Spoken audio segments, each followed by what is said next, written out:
Hi, my name is Alzia Rodriguez, and my topic is clothing for PF and how to dress for success. What I'm wearing is just a pair of flats, and you don't really have to wear flats. You can wear a pair of high heels, but not that high.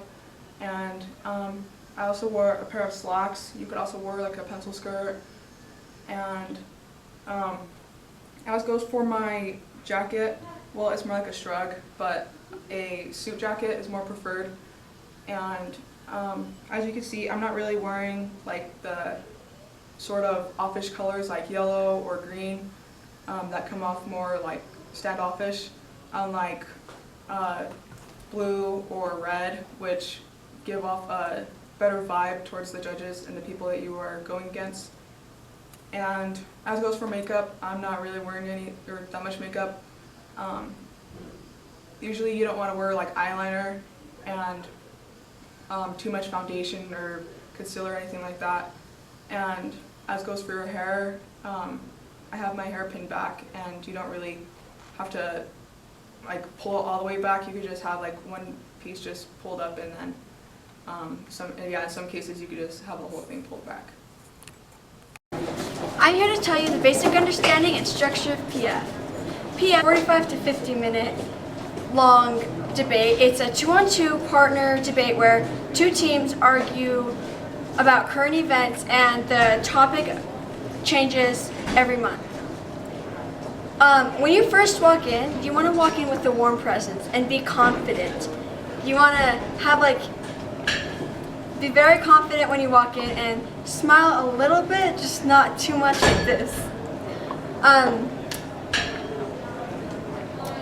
Before the round starts, you and your opponents will get together and flip a coin.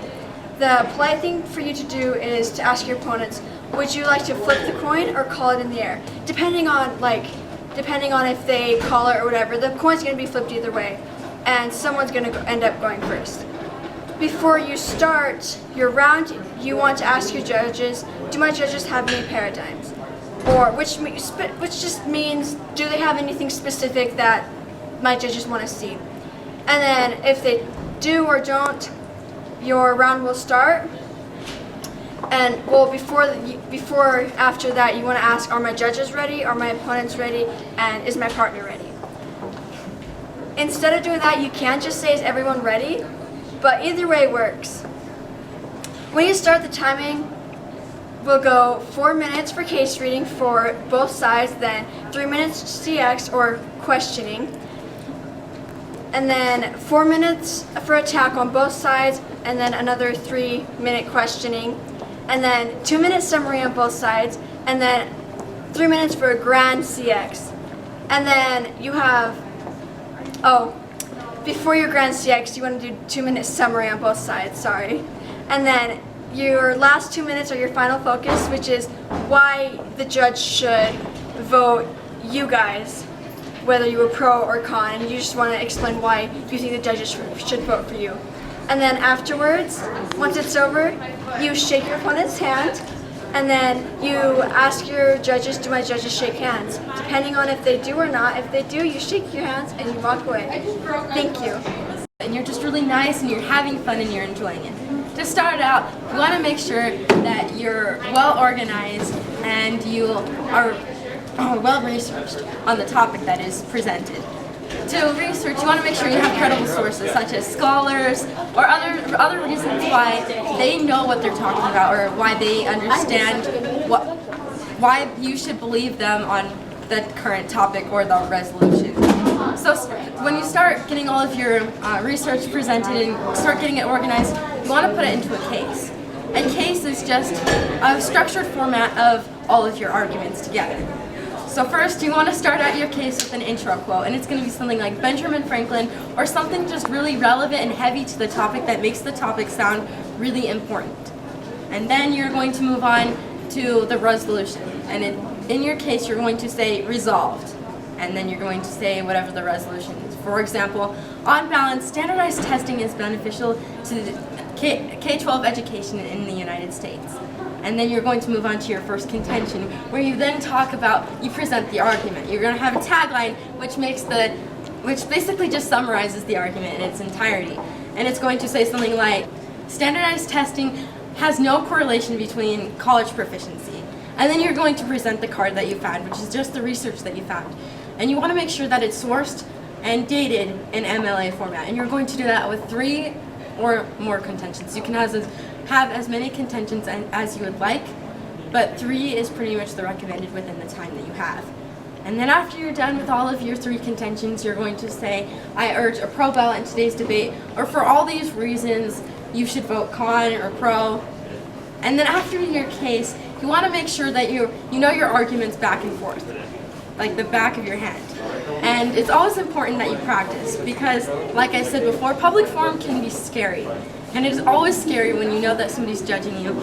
So the most important thing you can do is to make sure that you know everything and you've practiced.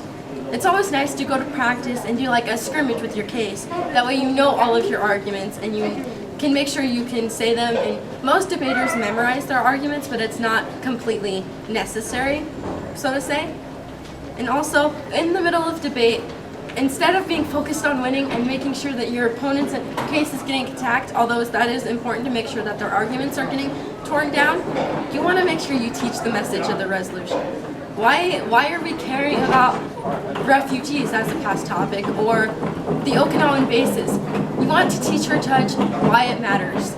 You don't want to teach them why you should vote pro or con. You want to teach them that if you vote pro, there's this impact and this impact.